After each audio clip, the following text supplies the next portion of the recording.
The Other Side is brought to you by Truman Insurance. Community driven, always honest, always reliable, always there.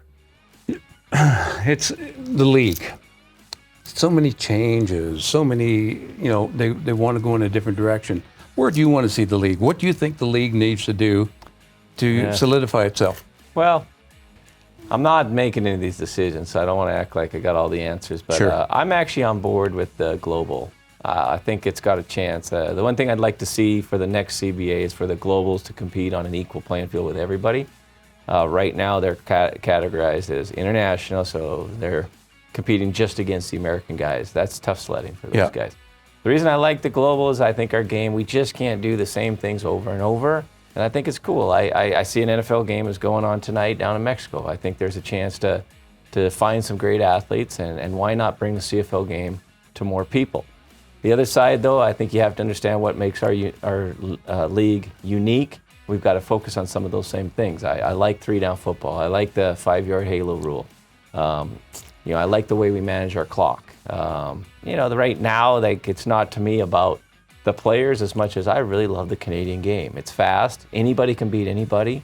It does, I think, still highlight offense, but the defense has got enough rule changes to make it work. Probably the one thing I think our league needs to do a better job is the command center and try to figure that out. But the NFL is struggling even more than us. Sure, yeah, you bet. So don't think that it's not a problem in both leagues. But and the NHL.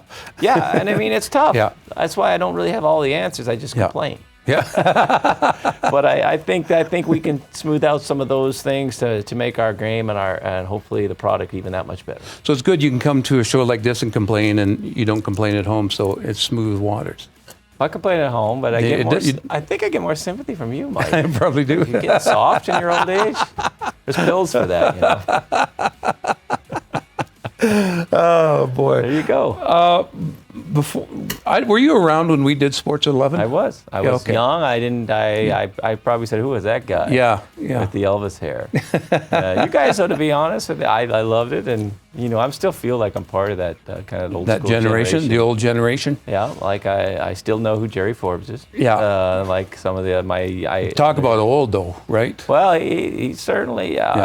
He's on radio though, so that's probably was his advantage. Kept him in the game because he's 75 years old now. I thought he was up there, but 70 for Gerald like that. No, I mean he's 75, but he looks like he's 74.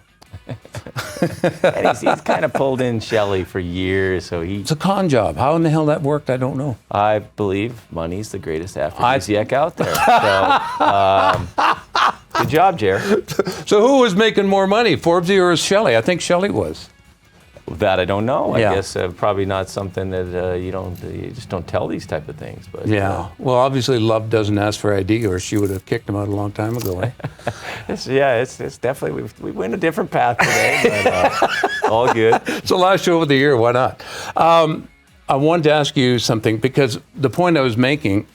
I wanted to run for the CFL commissioner back in the day. I had more charm than any of those bastards, and I just thought my platform was. Screw this East-West stuff. Let's have one division. The best teams get in. So if it's Calgary against Edmonton, it could have happened this year. I mean, had Edmonton won, but that way you reward, and it's not just the East, being the lame ducks, even though Hamilton was the best team this year. What do you think of that concept? I like it. I like it a lot, actually. And if we ever do get that 10th team, I think it's a no-brainer at that point because everyone would have the exact same strength of schedule. Everyone would play each other twice. Yeah. And then let's just make sure those games count and matter.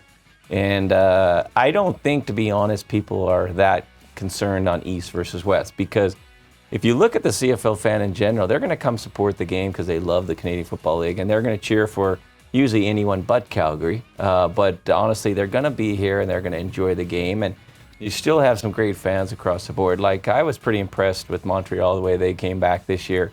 I'd like to think that we could have stronger franchise in a few cities, but it all cycles. Let's just put the two best teams have the best chance to get in the game, and hopefully it plays out like that. There are some coaching vacancies out there. Your buddy, Devon Claybrook, got tossed. Hate to see that happen. So BC, Ottawa. Yeah. Who are you liking?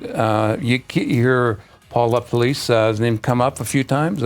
Who do you like for those vacancies? Who do you think they should take a flyer on? Is there a dark horse out there? Yeah.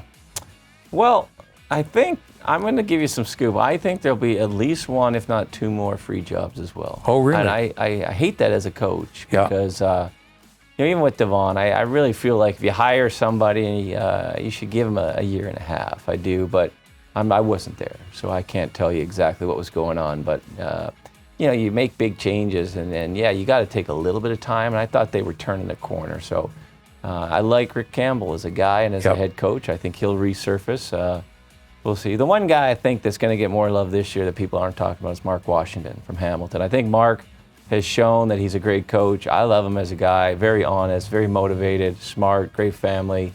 Got a former teammate of mine. I think he should get some love this year. I think he should be up for it, as well as Lapo, who's also obviously done a great job. Where do you think these other vacancies are going to come, Coach Dave? Oh, I don't want to go there. No, let me just ask you, how about Edmonton? Like I said, I don't want to go there. But just kind of reading between the lines and hearing the odd thing. I think there are some people that are anxious to try a new formula. Hopefully one of those people isn't Calgary.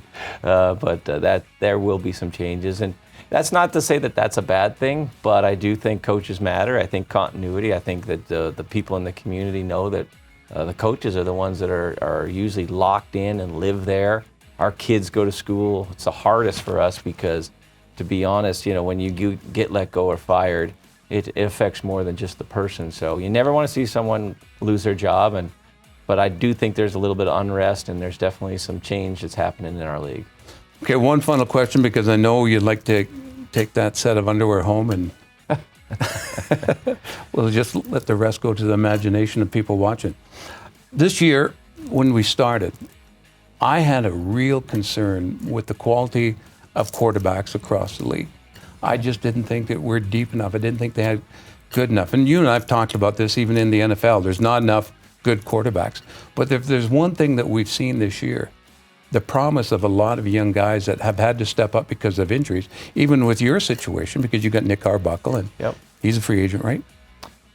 He is, yeah. It'll be tough to keep Nick here. I guess that'll play out. I get your point, though. What you're saying is everyone thinks that, what happens when all these guys get hurt? And what you're seeing is there's a lot of good football players that are just waiting for an opportunity. Sure. And different players, though. And so sometimes, just like anything else, it's not going to be the same, but it doesn't mean the level of play has to fall off that much. And all these guys are waiting for is just an opportunity to have a little foundation before they get in there. The hardest thing, like Cody Fajardo's been on multiple teams. Yeah. And he found the right mix in Sask, and he was a heck of a player this year, and he did a great job. I think even across the board, I'd like to see what the Michael O'Connor kid can do in Toronto. I think he's got some talent. Maybe he gets a chance, which would give another, gives us that hope as a Canadian quarterback. But I want him to earn it on merit, which I think he's got a chance. We had Andrew Buckley. I think Andrew Buckley could have been a starter in this league.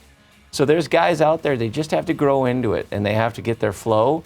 And then you'll see, are they really the primetime performers? Because there's one thing about being good, and can they take it to being great? And you saw about 3 or 4 of the guys take it to that great level this year, and I think that's exciting for our league. Pretty tough. I remember when Kerry Joseph won a Grey Cup for Sask, and they cut him. Yep. I mean, I never thought that would ever happen. Well, who knows? May happen again.